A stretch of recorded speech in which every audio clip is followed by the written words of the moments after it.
Hoje eu já digo assim, beleza, eu começo com um ato de coragem. Eu empreendo com um ato de coragem. E o que me leva depois? Na verdade tem que ter consistência, resiliência. Consistência. Porque qualquer coisa que você pensar em fazer, primeiro você tem que ter coragem para começar e depois consistência. Porque você não precisa ser mais inteligente, você não precisa ter uma melhor indicação, você não precisa ter nada.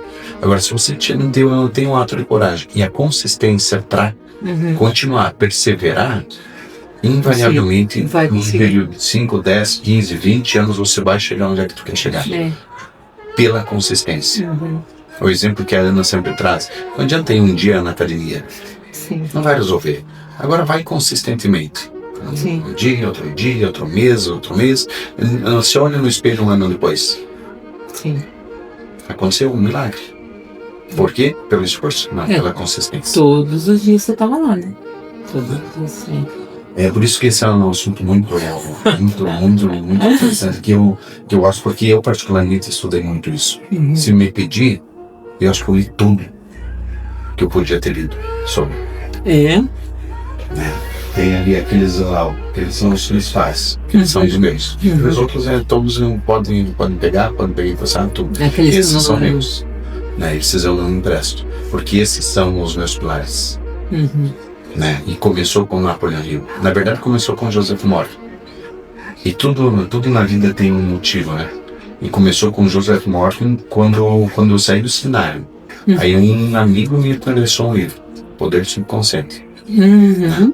Daquilo, eu acho que eu achei uma pista.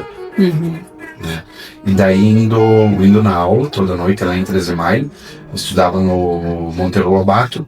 E daí no Monteiro Lobato não tinha biblioteca, mas tinha uma biblioteca pública de 13 de Maio. Na época não tinha Amazon, não tinha nada. Aí dava tempo de eu sair do intervalo, eu ia até a biblioteca e voltar, dava exatamente 15 minutos. Aí eu ia na biblioteca e quando eu fui chegou uma leva de livros novos. Estava tudo numa mesa. O que tinha lá? Os 17 princípios para a realização pessoal, Napoleão Hill.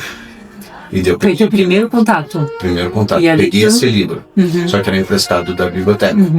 Daí eu li ele, me apaixonei pelo livro, fui lá e comprei ele. E daí na época eu tinha que ir numa livraria, até eu achei em Santa Rosa esse livro.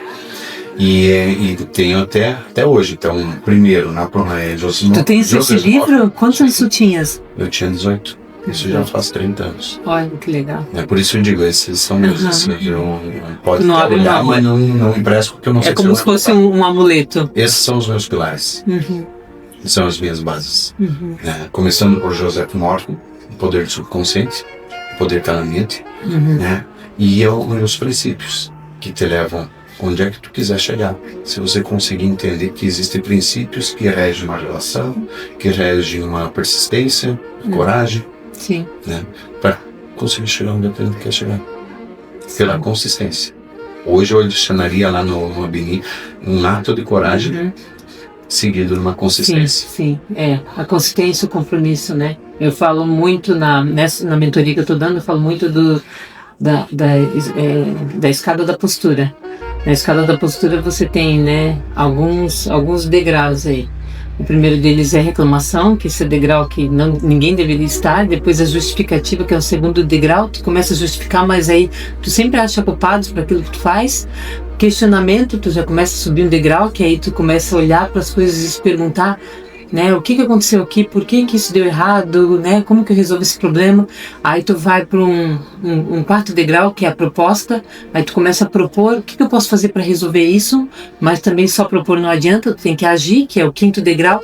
Mas depois da ação tem o sexto degrau, que é o compromisso, ou poderia ser a consistência, porque a ação, tu não vai fazer uma vez só aquela ação, tu tem que fazer ela de uma forma rotineira, tem que colocar aquilo na tua vida, aquela ação. Seja ir para academia, seja fazer alguma coisa relacionada ao trabalho, seja estudar, seja o que for, tem que ter esse compromisso e ir em busca disso. Do contrário, e como vai ficando mais fácil, As pessoas, elas têm um receio de iniciar.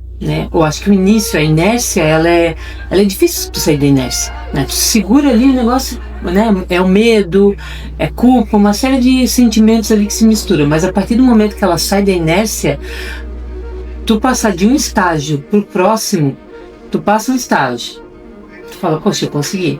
Depois parece que é um salto, é como se fosse um salto quântico, né? Tu sai de um... Isso que pensar em termos de organização. O Yuval, um escritor israelita, escreveu o Homo Deus, o Homo Sapiens. Homo Sapiens é muito Homo Sapiens, bom, depois né? Homo Deus e depois vários outros. E ele traz uma questão bem interessante. A religião é a forma como a sociedade conseguiu se organizar para controlar as massas. Sim. Tá? Não está errado, né? Não está errado, ainda bem. Ainda bem que assim, existe. Tem, exatamente. Sim. Porque tem que ter. Tá? Só que quais serão as religiões do futuro? Isso ele traz. As organizações. As empresas. Olha que interessante a visão dele sobre o futuro das religiões. Serão as organizações com seus valores, com sua integridade, com seu mais alto grau de integridade. Então, e hoje a gente já vê isso, grandes corporações com milhares de pessoas na sua base, seguindo valores. Sim. Né? E vivendo aqueles valores de uma organização. Não é isso uma religião? Sim. E daí quando a gente olha para uma organização, não importa, não precisa ser uma Amazon com 1.500.000 pessoas na base. Pode ser uma pequena organização. Se ela vive aquilo que se ela vive, né? Se ela tem valores que sejam íntegros, corretos, isso vai ser replicado para todos que estão ali dentro. Que irão para suas casas, irão replicar esses valores. Sim, não tem como você assumir um valor dentro da empresa e depois sair dela e simplesmente esquecer aquilo tudo e achar que não... Aquilo fica, né? Acaba entrando no próprio DNA, né? Tu vive aquilo no dia a dia. Talvez, por que eu faço essa analogia? Porque quando eu estava no Sinai, eu poderia ter seguido a carreira para ser padre. Né? Deus não quis, ok, tudo certo. Mas foi importante essa passagem para mim. E hoje eu vejo, eu não preciso estar na frente de um altar, numa igreja, para fazer a minha parte. Eu posso fazer isso no ambiente que eu estou, com as pessoas com quem eu estou. Eu preciso ser padre para ir lá na frente e dar um sermão? Não, eu preciso ser só íntegro. E cumprir com o meu propósito. E levar as pessoas que estão ao meu redor para o mesmo caminho. Sim. Isso é mais dentro de uma organização. Sim. E por isso que o Yuval traz que a religião do futuro será as organizações. Com os seus valores, com sua integridade, com as suas práticas. Sim. Porque a gente vê isso acontecendo. Sim. Sim. E isso tu deve ter muito forte aqui, né? Os valores, todo mundo deve ver isso. Vamos para a essência de uma vantagem competitiva. Vamos para a essência da vantagem competitiva. A cultura. Ela é a essência da vantagem competitiva de uma organização. Porque tu vai olhar, são máquinas. Mercado globalizado, todos podem ter as mesmas. Né? São pessoas? Sim, todas podem ter.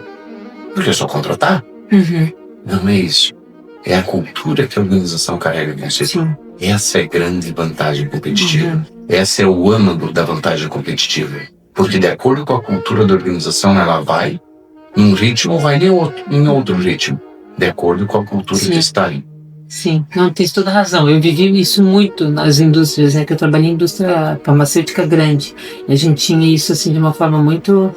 Você estava ali dentro, você entendia tudo, você sabia, né, onde você queria estar e onde você poderia chegar, e todo mundo vivia aquilo assim de uma forma plena, mas todo dia tinha uma sementinha sendo plantada para olhar aquele valor e falar como tu vive esse valor no teu dia a dia. É quase como se fosse um mandamento, né?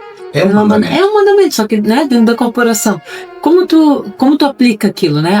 Qualidade acima de tudo, tá bom? Como que eu aplico isso?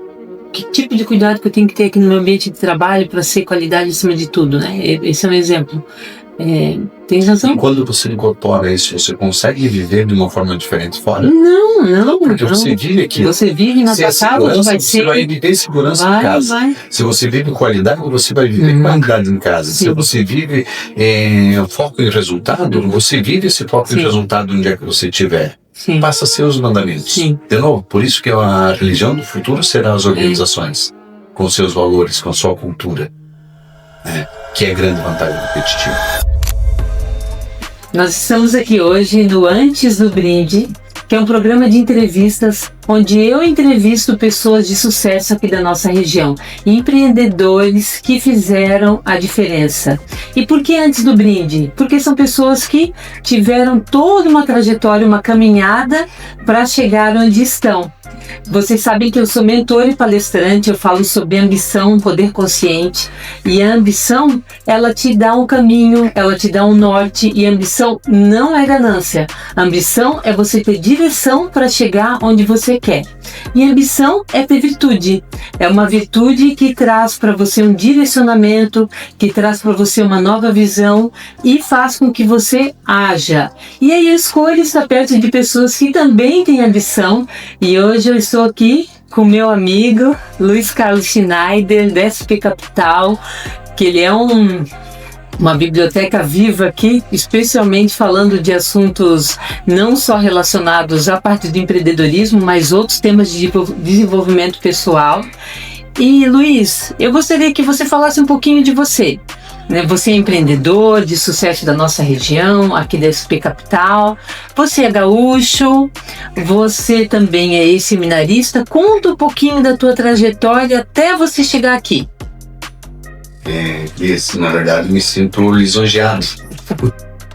Na verdade, eu acredito que eu esteja muito longe ainda desse nível, vamos dizer, de um ponto onde é que eu imagino que a gente possa chegar, de um ponto de ambição. Mas eu me sinto muito grato pelo convite e lisonjeado, literalmente, por me chamar para participar do teu programa, que é muito ligado a desenvolvimento, a uma expansão de consciência, a fazer a diferença onde é que a gente está. E é isso que faz com que uma humanidade, uma sociedade evolua, buscando novos patamares, buscando mais qualidade de vida, buscando mais consciência, buscando mais plenitude numa existência. E se é para contar um pouquinho a história do Luiz, eu preciso voltar lá nas raízes. Eu sou filho de agricultores. Meus pais são lá do interior do estado do Rio Grande do Sul, uma cidade bem pequenininha chamada São Martim. Nós nascemos no interior. E eu fiquei no interior com os meus pais até os meus 13, 14 anos. Roça, lavoura, soja, milho, gado. Você cultivava também? Sim, cultivava, tirava leite, lavrava, fazia tudo. Né? Eu lembro que quando eu completei 8 anos de idade, e meu pai chegou e disse: agora você está grande, agora você tem que ir junto para a roça. Com 8 anos? Com 8 anos. E ir para a roça, na época, era nós ir carpir. Porque nós tínhamos que ir na soja, no milho, carpir. Né? E daí, eu, com 8 anos, já tinha que pegar uma carreirinha de soja e carpir o que estava ali, os índios, as praias que estavam ali naquela carreirinha. Essa era a minha responsabilidade. E aquilo foi muito dolorido, porque eu tinha meu irmão mais novo, a minha irmã mais nova, e nós gostávamos de brincar, meu irmão mais velho. E daí, com 8 anos, bom, agora não pode mais brincar, agora tem que ir para a roça. Tá tudo bem, faz parte. E assim, eu agradeço hoje, porque eu sei que isso traz um pouco do que a gente chama de autorresponsabilização. Eu já comecei a trabalhar cedo. Os pais são alemães, então são bastante rígidos na educação. E uma coisa que eu trago muito forte da infância tinha um único motivo pelo qual a gente não precisava ir para a roça. Se fosse para estudar. Se fosse para estudar. Um excelente motivo. Se tinha uma prova, se tinha que fazer um trabalho, ler um livro, alguma coisa, esse era o motivo porque nós podíamos deixar de ir na roça, era para ficar estudando. O único motivo. Às vezes mesmo doente tinha que ir, mas se era para estudar, isso sempre foi um valor muito forte. Isso, meu pai e minha mãe, eles têm primário, terceira, quarta série, né? E por mais que eles tinham essa limitação na educação deles, eles tinham uma consciência muito clara de que o único jeito de proporcionar uma vida melhor para os 4 filhos eram lhes proporcionando educação, estudo. E eles sabiam que eles não teriam condições de nos proporcionar estudo, Por quê? 20 hectares de terra, plantando soja, mal sustenta a família. Então imagina pagar isso tudo. Não tinha como. Então a única forma que eles acharam de nos proporcionar estudo foi mandando nós para colégios. Na época era colégio ou convento, que é das freiras, ou seminário, que é dos padres. Com o internato, então. Com o internato, exatamente. Então era a única forma que eles viam de nos proporcionar educação, porque eles sabiam que lá eles não iam ter condições de nos ensinar muita coisa, eles, pelo estudo deles, eles não teriam, mas se nós fosse para um colégio, e todos foram? E todos foram. Os teus irmãos? A minha irmã mais velha foi para o convento, eu fui para o seminário. O meu irmão mais novo era para ir para o seminário, ele decidiu ir para o quartel, então também era um colégio fora. Sim. E a minha irmã mais nova foi para o convento. Resultado, todos os filhos fizeram graduação. Sem R$1 do pai e da mãe. Todos na responsabilidade, sabendo que precisavam investir em educação, na sua educação, sem depender do pai e da mãe, porque o pai e a mãe literalmente não teriam condições de bancar a faculdade de um filho. E também uma educação de primeira categoria, porque normalmente seminários, né, eles são muito, né, cuidadosos, têm um grau de profundidade com relação ao conhecimento, tudo, né, Luiz? Você que passou por lá? Em todos os sentidos, mas talvez se eu olho para trás hoje, qual que foi o grande aprendizado? E por que o Luiz teve que passar por isso? Porque Deus não erra, né? Não. Ele sabe exatamente o que cada um precisa para o seu desenvolvimento. O que ficou de muito forte para mim no seminário? Disciplina. Disciplina, porque nós tínhamos horário para tudo, horário para acordar, horário para ir lá na missa, era todo dia missa, horário para o café, horário para ir para a escola, horário de voltar, horário de limpeza, horário de estudo, horário de esporte, horário de missa, horário de dormir, de tudo. Então foi todo o período do seminário muito regrado na disciplina, que leva à constância. Sim. Né? Então, se eu olho para trás hoje na minha trajetória, eu vejo um grande legado do seminário foi a questão da disciplina, né? Que eu trago muito forte comigo hoje.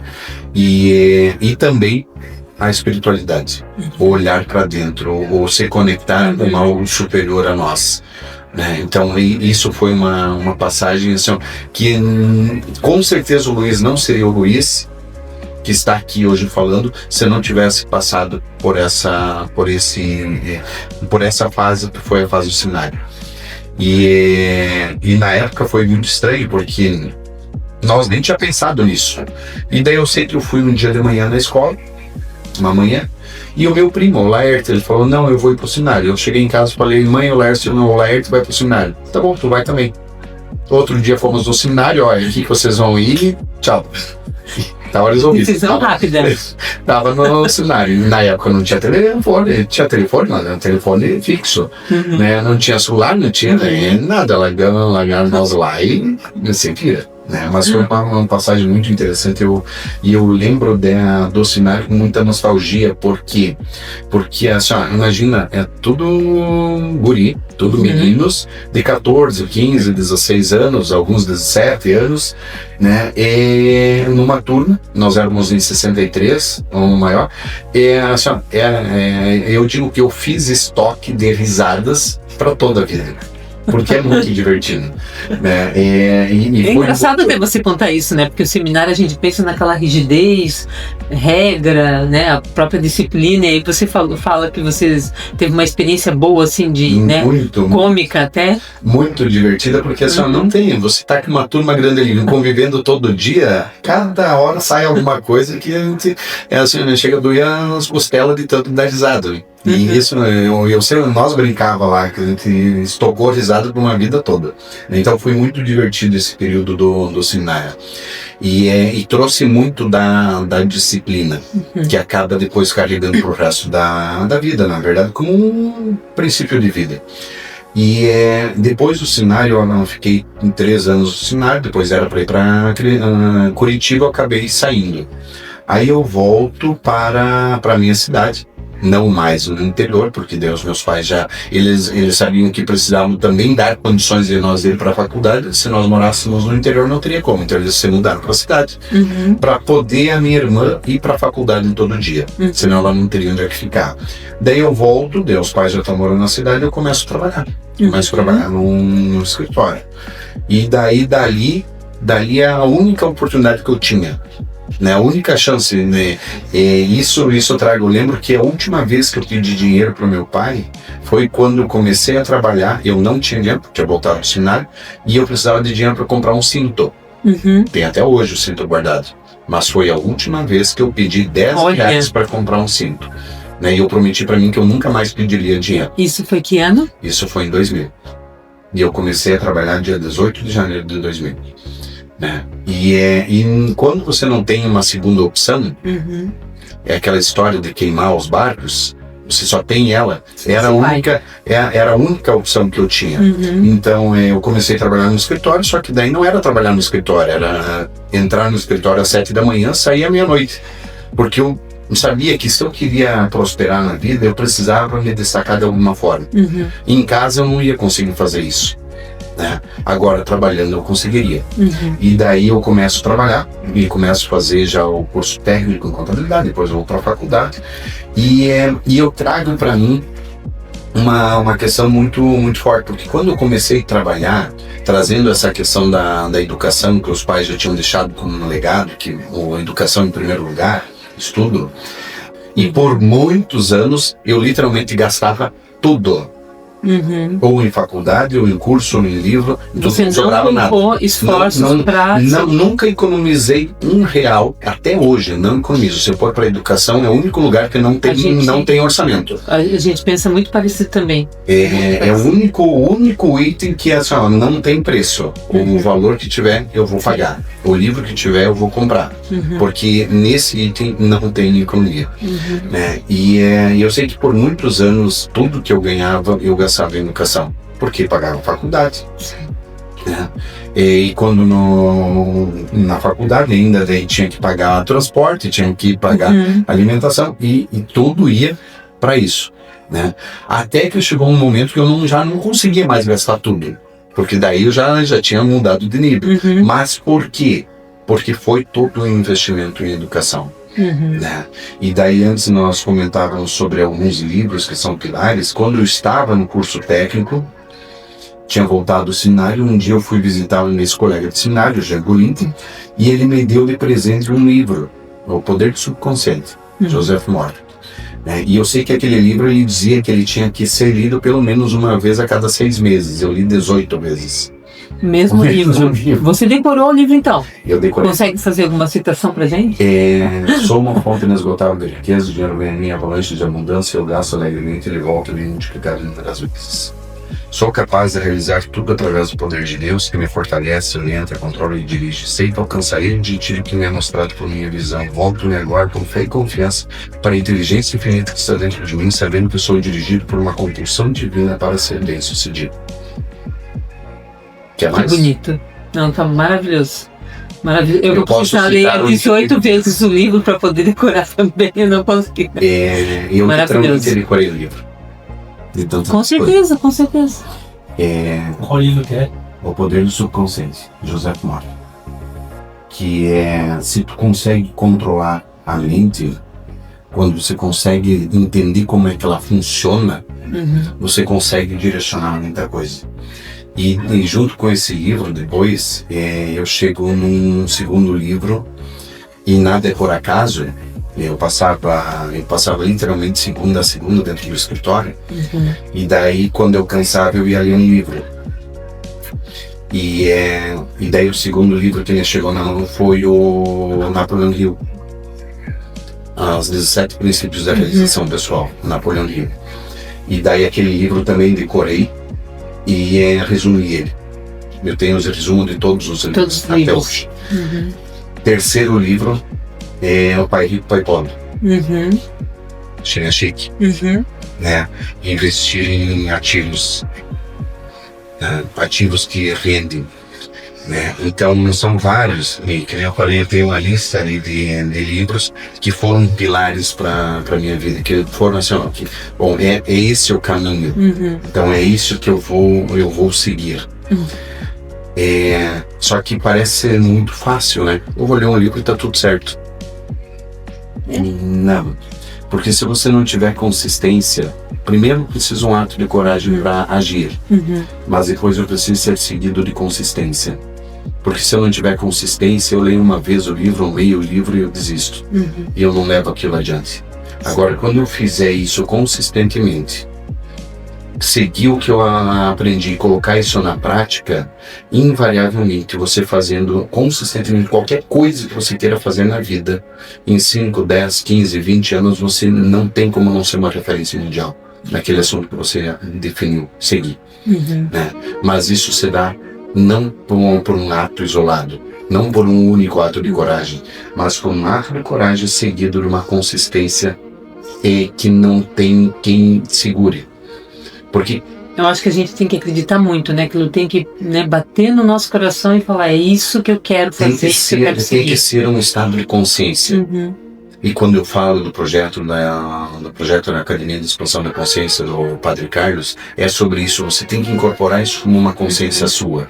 Não adianta você achar que você vai ser uma pessoa bem-sucedida se no teu inconsciente isso não está. Se na tua consciência você não se visualiza naquela situação. Se você quer aquilo, mas você não age para. A tua consciência não está naquele lugar. Você vai ter que expandir a consciência para chegar. E daí, invariavelmente, a gente chega. Né? E a gente costuma falar, talvez até fazendo uma analogia, Cris, o brinde. É bonito brindar. É preciso brindar. Mas é preciso entender cada percalço do caminho, porque não tem uma dificuldade que não sirva de lição para alguma coisa, um ajuste de rota, alguma coisa. E particularmente eu tive muitos ajustes de rotas, muitos. Anos ali fazendo o meu trabalho, mas chegou um momento que aquilo lá já não servia mais. Sim. E daí começa uma angústia, uma ânsia, um desconforto tamanho que uma hora estoura. E daí a gente passa para um novo nível. E esse passar por esse estado, a gente acha que às vezes é o fim do mundo. Na verdade, a gente é o começo. Porque a gente sempre vai passar por uma grande dificuldade antes de a gente se abrir para algo maior. Sim, com certeza. Qualquer pessoa bem-sucedida do planeta, se for ver os desafios que elas enfrentaram, nasceram colossais, mas eles enfrentaram. E por isso que se tornaram o que se tornaram. Então, quando a gente acha, eu quero ser bem-sucedido, ok, você está disposto a enfrentar? Porque se não estiver disposto a enfrentar, não vai.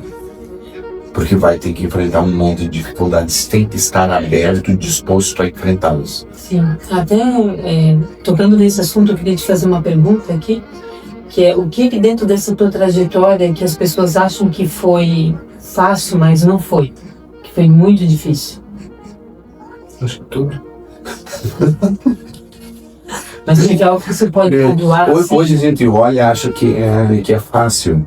Hoje tu pode sentar, que a gente pode sentar e conversar e eu te citar dezenas, centenas de livros e achar que é fácil. Só que isso demanda de horas, de consistência. Quanta dedicação, quanto tempo que você escolheu escalar e eu pelo menos, Cris, 10 anos da minha vida. Dos primeiros 10 anos, eu trabalhava manhã, tarde e noite, sábado e domingo. E se eu não estava trabalhando, eu estava estudando. Consistentemente, sem sábado, sem domingo. É fácil. É fácil para quem olha hoje. Olha 10 anos atrás. Olha 10 anos atrás para ver onde é que estava. E eu lembro que, eu lembro até hoje que quando eu ia de casa até o escritório, eu sempre ia com uns 2, 3 livros debaixo carregando comigo. As pessoas te perguntavam? Ninguém me perguntou. Nem o que era.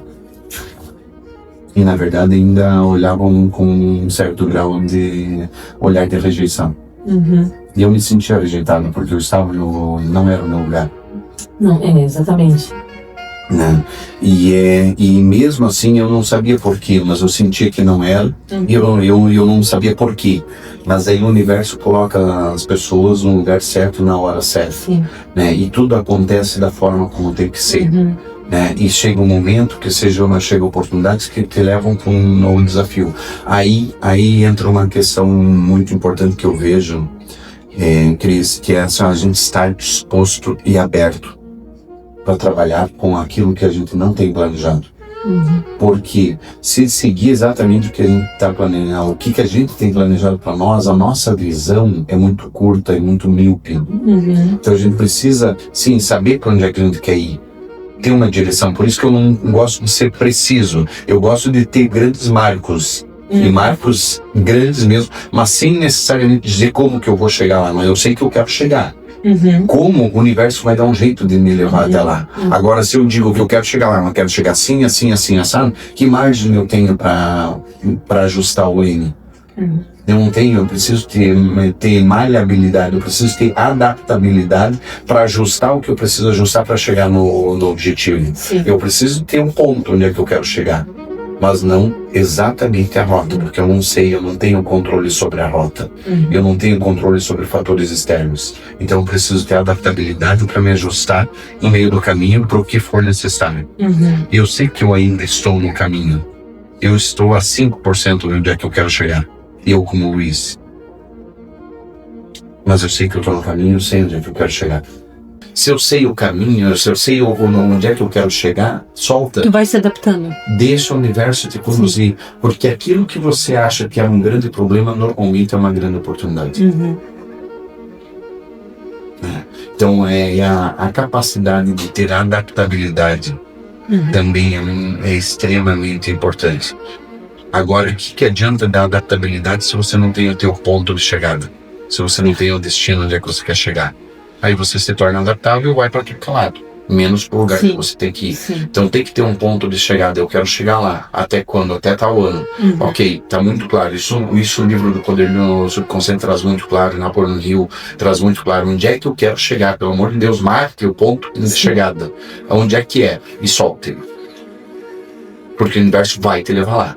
E muito provavelmente não da forma como você pensou. E daí, se você for teimoso, se você for rígido, se você for egocêntrico, você não chega, porque você não deixa o fluxo te levar, ou até talvez chegue, mas vai chegar com sofrimento desnecessário. Então deixa soltado, deixa solto, deixa fluido. E isso é um trabalho também do Padre Carlos, no sentido de que se você tem a tua consciência, você sabe onde é que quer chegar, deixa que o universo conduza. Ele vai conduzir para o teu caminho, da forma como tem que ser, não da forma como você quer que seja. Isso é muito importante. Porque se é da forma como a gente quer, a gente sofre, porque a gente não entende. Mas se a gente soltar e deixar que o universo faça o seu trabalho, ele vai nos elevar pelo melhor caminho. Sim, tens toda a razão. Inclusive, até abrindo um parênteses sobre isso, logo que eu me formei, eu sempre tive muita vontade de morar em Curitiba, mas não sabia como. Porque eu sou farmacêutica industrial, né? Fui trabalhar na indústria. Como que eu vou para Curitiba? Não tem um polo farmacêutico lá, né? Como é que eu vou acabar lá em Curitiba? Sempre, poxa, que vontade, né? Depois de anos, bem isso que você falou. Anos, gente, se passaram muitos anos de carreira. Acho que eu já tinha 18 anos de carreira na indústria farmacêutica. Fui contratada por uma indústria em Curitiba. Eu falei, demorou, mas aqui estou em Curitiba. E é isso. Isso é um estado de consciência. Porque pode ser Curitiba ou pode ser um valor financeiro. Pode ser um estado, pode ser uma empresa. Não interessa. A questão é que você colocou na tua consciência um objetivo. E deixa que o universo conduza, porque ele vai te levar para lá. A grande questão é, Cris, que se a gente não definir isso, como é que o universo te leva? Ele não te leva. Porque ele não tem um destino. Sim. Qualquer lugar tá bom, né? Qualquer lugar tá bom. Vai. Exato. Mas parece um clichê, mas é pura verdade. Então, assim, e daí eu vou trazer uma questão que eu sempre cuidei para mim. Eu nunca defini o que, mas sempre um número. Sempre uma meta de um número. A minha primeira grande meta, sabe o que era? 1 milhão. Eu queria alcançar 1 milhão. Sabe quantos anos eu levei para fazer isso? 14 anos. Para chegar no meu primeiro milhão. 14 anos. Consistentemente. Lutando. Mudou tudo. Tudo que podia mudar, mudou. Para levar a alcançar aquele resultado. Quando chega, já mudou a meta, já definiu outro objetivo e já mudou o sonho de novo. Mas é assim, ó, por isso de. E por que eu gosto de definir uma meta, um número e uma data? Porque se eu digo, eu quero chegar tal ano, com tal empresa, com tal número de pessoas, com tal atividade, com tal... É muito rígido para o universo te levar para aquele caminho. Talvez aquela atividade nem exista mais daqui tanto tempo. Sim. Mas você quer especificamente aquilo, fica um pouco complicado. Por isso que eu gosto de trabalhar número. Bom, vamos colocar uma meta aí, eu quero atingir meu primeiro milhão. Beleza, ok? Você sabe que você tem que estudar, você sabe que você tem que trabalhar, você sabe que tem que ser consistente, você sabe que tem que fazer mais do que está sendo pedido para você fazer. Consistentemente, espera, o tempo vai te levar para aquele número. E aí, aproveitando, eu queria te fazer uma pergunta. Você como empreendedor, né, que cuida dessa, né, tem toda uma equipe, tem pessoas aqui contigo, né, e eu sei que esse lado social também é muito forte em você. Como faz para, por mais que você tenha direção, você sabe onde quer chegar, como faz para dar velocidade para isso? Aí nós vamos para gestão. Propósito. Processo, pessoas. Propósito para dar o caminho. Por que nós estamos aqui? O que nós fizemos? O que nós queremos entregar? Qual que é o nosso sentido de existir? Processo, para ser o mais eficiente possível em tudo aquilo que a gente faz. E pessoas qualificadas para conduzir. É essa estrutura. E basicamente é isso. Então, se eu tenho um propósito muito claro, por que eu estou aqui, o que eu quero, se eu sei que eu tenho que melhorar continuamente nos meus processos, constância, melhoria contínua de processo, e eu sei que o pilar pessoas é o que vai fazer com que tudo o resto aconteça, bom, eu já tenho a direção. Isso não é invenção do Luiz. A humanidade já sabe isso há muito tempo. Sabe, nem sempre aplica. A questão é que muitas vezes você não tem consciência para poder aplicar isso. Mas isso vale para uma grande corporação? Não, pelo amor de Deus, vale para a tua vida. Só você. Se você tem um propósito de existir, se você tem processos, como você quer fazer, e você valoriza a si, ama a si mesmo, vai chegar. Não importa o destino que você colocar, você vai chegar. Agora não adianta querer, eu quero chegar em tal situação, e daí eu não tenho disciplina, eu não tenho consistência, eu não tenho um autocuidado. Vai chegar como? Qual que é a chance de chegar? Nenhuma. Nenhuma. Então a gente não precisa achar que isso precisa de uma grande corporação. Não, é na tua vida. Tá você e a tua esposa, o teu esposo, então faça isso na tua família. Eles são mais pessoas, têm filhos, coloquem eles junto. Comece onde é que você está, com o recurso que você tem. Seja ele grande ou pequeno, não importa. Sinta-se grato por aquilo que você tem. Porque quanto mais grato, mais você vai ter condições de ter mais. E você nunca vai ter mais do que aquilo que você tem condições de conduzir. Com certeza. E daquilo que você é, né? Eu falo sempre que você precisa ser para daí você estar. As pessoas querem estar para daí ser. Não tem possibilidade. É a lei da causa e efeito. Sim. Você quer o efeito, mas não está cuidando da causa. Você precisa olhar para a causa. E daí garantir o efeito adequado. Mas eu quero o efeito, eu quero tal coisa, mas o que vai me levar para lá? Qual que é a causa que me levará até lá? Não, isso deixa para lá.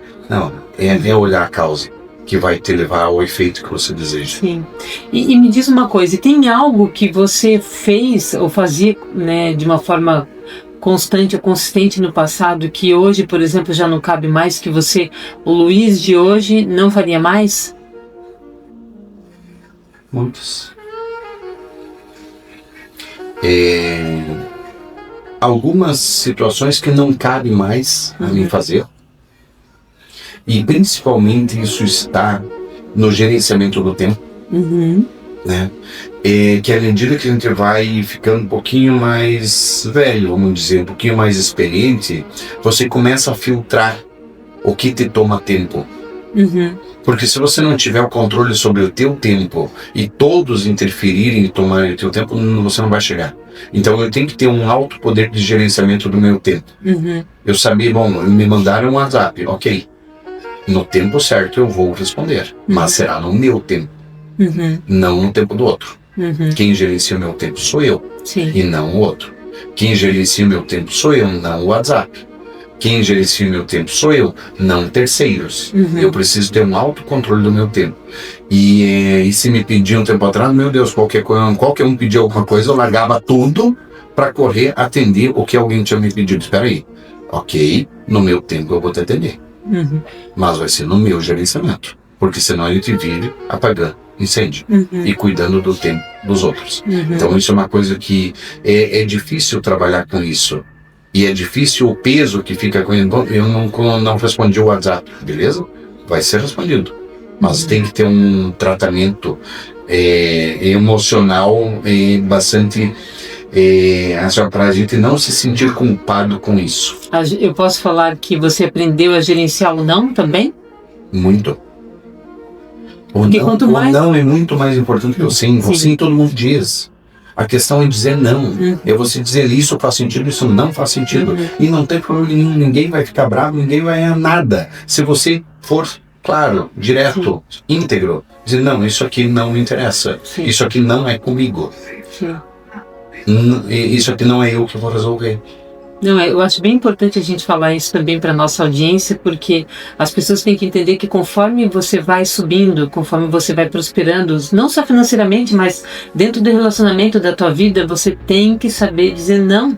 O não é algo que passa a ser corriqueiro se você entender o que importa para você. E aí tem que ter a direção. O que importa para mim?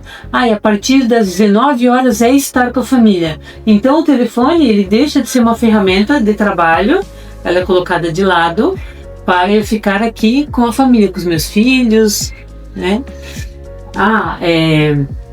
Eu preciso direcionar o meu tempo, então determinada atividade eu já não faço mais. Essa atividade eu não vou dizer não, mas eu passo a delegar também, que eu acho que esse deve ser uma das ferramentas que tu usa muito aqui.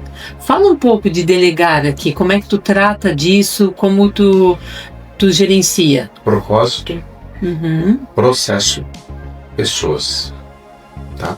Se eu tenho um propósito que diz por que a gente está aqui, e eu trabalho processo, tá? O processo garante o padrão de como tem que existir. Eu penso uma vez como ele tem que funcionar e penso muito bem pensado para que seja seguido. Então, se eu tenho um processo claro, bem descrito, qualquer pessoa pode executá-lo. Correto? Correto. Beleza. Se eu tenho o processo claro, eu tenho as pessoas qualificadas, será que eu não consigo ter uma capacidade de delegação muito superior? Sem dúvida. Agora, como é que eu quero ter propósito e eu não tenho processo? Então as pessoas dependem da minha cabeça, porque tudo depende de mim, porque eu não tenho processo. Logo, as pessoas não sabem o que tem que fazer, não tem que depender do Luiz para saber o que tem que fazer. Não tem processo. Então o processo, é isso que nós temos que fazer. E pessoas para seguir esses processos. Se não tiver isso, como é que você delega? Como é que você cresce? Não existe crescimento. Ou eu coloco processo e pessoas qualificadas, ou eu não cresço. Eu tô entendendo então, Luiz, aqui fazer um gancho que quando tu sai de férias, tu fica tranquilo. Porque tu tem o time aí que sabe do teu propósito, dos processos e tens as pessoas adequadas. Ainda não. Ainda não tá nesse nível. Ainda tem alguns pontos que eu preciso ajustar. Tá. Mas vai chegar lá. Ainda depende de mim. E depende de mim por quê? Porque se eu estou na gestão e eu sei que isso está me tomando tempo, e se depende de mim e está travando o processo, eu preciso ajustar E ter pessoas qualificadas, processos bem definidos para que, mesmo que o Luiz não esteja, aquilo siga. Então, toda vez que tira depender do Luiz é porque está faltando ou processo ou pessoa. Entende?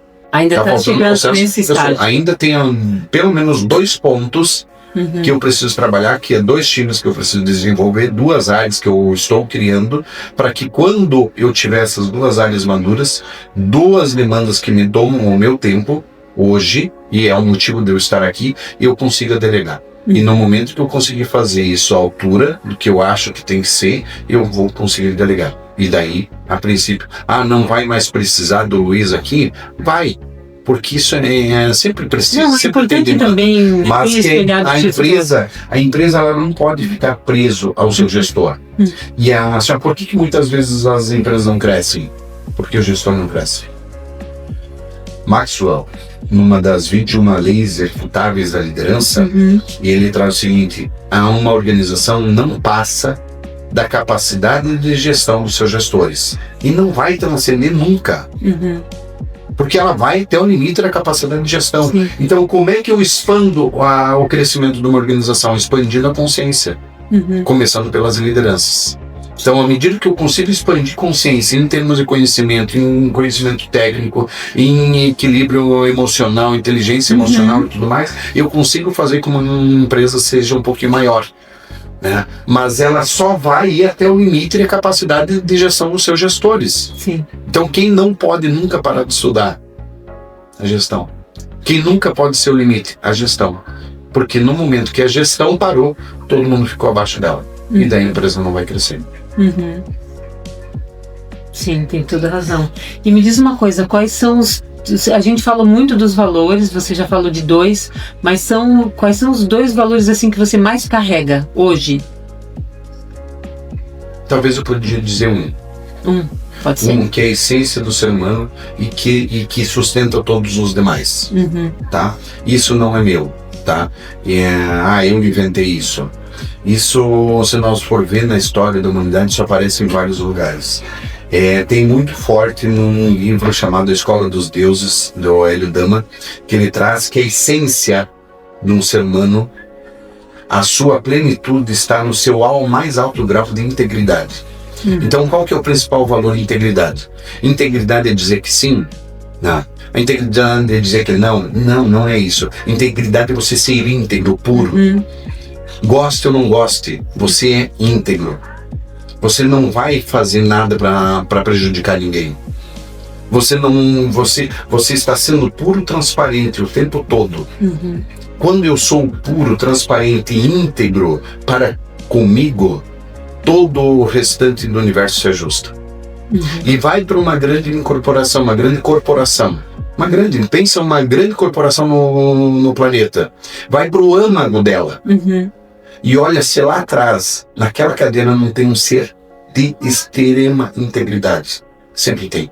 Porque se não tiver esse mais alto grau de integridade, a organização não perpetua. Ela não consegue ir. Porque ela vai até um grau de integridade. Então, qual que é o meu principal valor? Integridade. E se eu tiver integridade, eu vou estar em equilíbrio. Eu paro comigo mesmo. Eu paro com os outros. Eu paro com a minha saúde. Eu paro com a minha prosperidade. Eu paro com Deus. Porque é a integridade que vai me deixar nessa situação, né, nesse fluxo, nessa plenitude. Que bacana. E me conta uma coisa, e o papel da tua família nisso tudo? Onde, não só como elas entram, mas o apoio que elas te dão para você fazer o trabalho que você faz e seguir com o empreendedorismo de uma empresa que é uma empresa inovadora. A empresa que vai ser a maior, melhor e mais rentável do Brasil.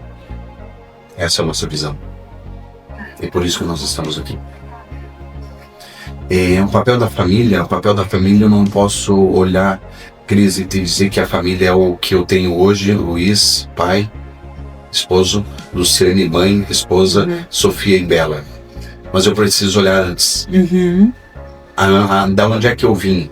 Quem que é meu pai? Quem que é minha mãe? Quem que são meus irmãos? Esse núcleo familiar. Porque eu sou eles. Sim.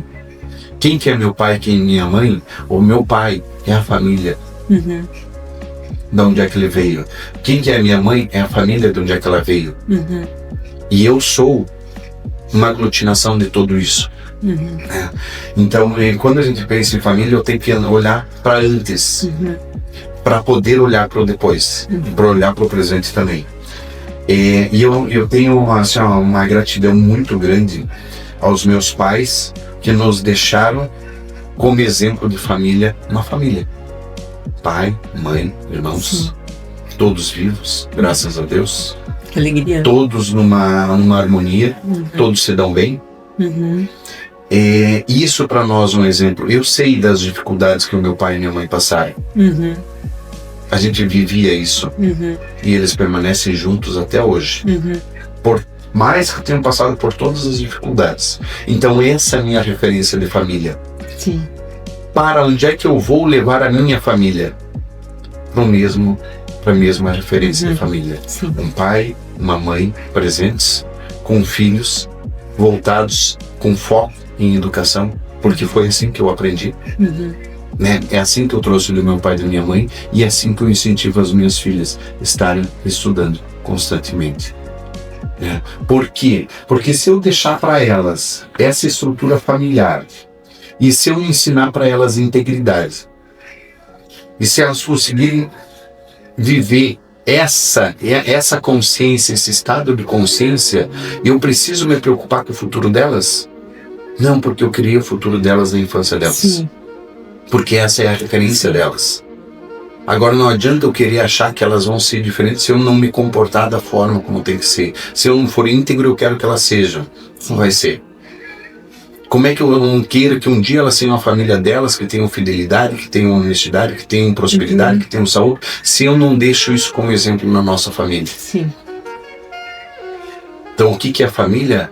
Eu acho que é o que faz tudo fazer valer a pena. É você olhar para um filho e ver um legado. Sim. E você olhar lá na frente, depois ver que um filho talvez tenha dado certo, e você pensar, opa, eu acho que eu fiz o meu trabalho e deu certo. Porque eu sei que hoje o maior orgulho do meu pai e da minha mãe é olhar para os filhos e verem que os filhos todos seguiam os seus caminhos, independentes, com suas famílias estruturadas, todos financeiramente bem colocados, todos com educação que eles sempre sonharam para os filhos, mesmo sem ter condições de dar, né? Todos com saúde, todos seguindo o seu caminho, independente. Isso a gente deu orgulho em pai, para cumprir com a minha missão. E eu quero sim, o dia que eu ver as minhas filhas adultas, sentir o mesmo orgulho de dizer eu fiz a minha parte. E elas seguiram o caminho delas. Que bonito. Isso é legado. Elas Isso vão é ficar legado. com isso, elas vão crescer com isso, elas sabem que elas são protegidas, são amadas, são educadas e isso vai se perpetuar. E por que isso não pode ser perpetuado dentro das organizações? Pode? Porque não mudou nada, continua sendo uma família, só que uma família um pouco maior, agora com outros desafios, mas que também cada um que passar por aqui pode ter essa mesma experiência e levar esse mesmo legado.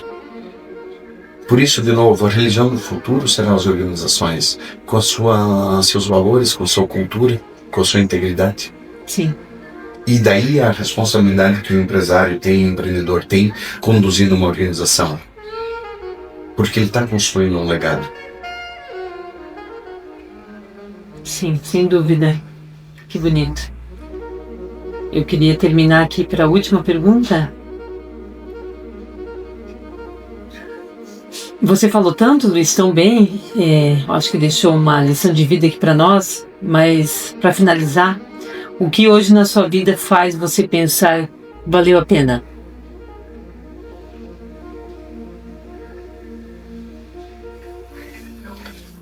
Estar aqui falando, poder ajudar outras pessoas, poder tentar mostrar o caminho,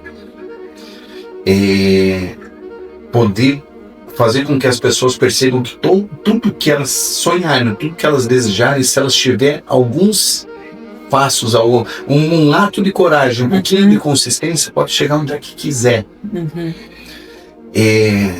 E aqui a gente vive, aqui principalmente, na outra empresa lá no Rio Grande do Sul, a Praia do Empreendedor, a gente tem um propósito. Lá a gente tem como propósito ajudar empreendedores a alcançar o sucesso.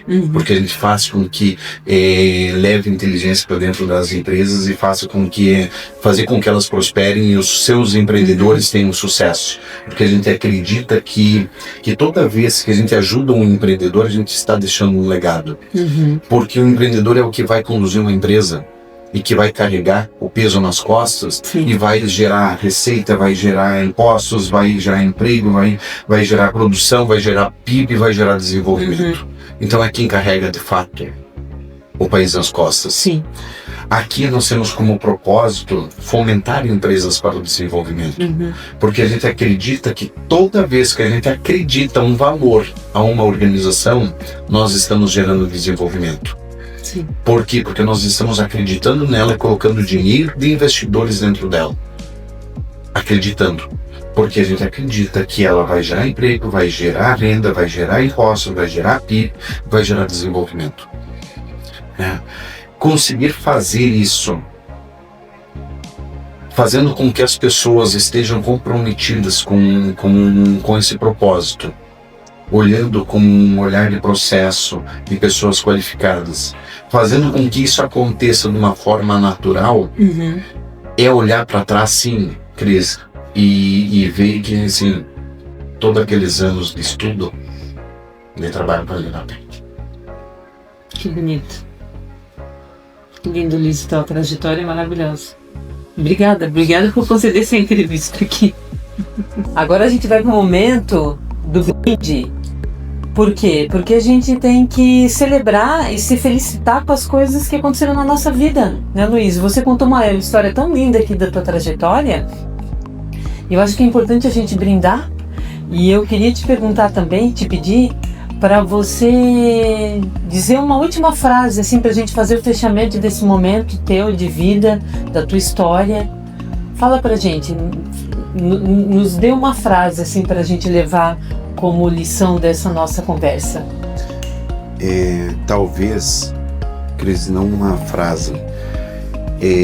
Cada um vai ter o seu momento, mas em algum momento nós perceberemos que nós não estamos sozinhos, que existe algo muito superior que nos rege, e que se a gente conseguir fazer contato com esse interior, com essa essência, com esse todo, tudo mais vos será acrescentado. Então, esse olhar para dentro, essa meditação, esse crer que existe algo superior e que a gente só precisa acreditar, meditar, entrar em contato, tudo mais vos será acrescentado. Alguém já disse isso, não? Alguém já disse isso. Que lindo. Obrigada, Luiz. Opa!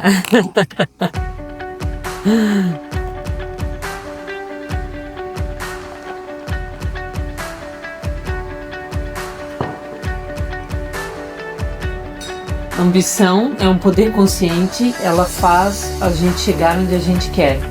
Exige trabalho, exige dedicação, consistência, resiliência, mas a gente chega, né? Amém. Amém.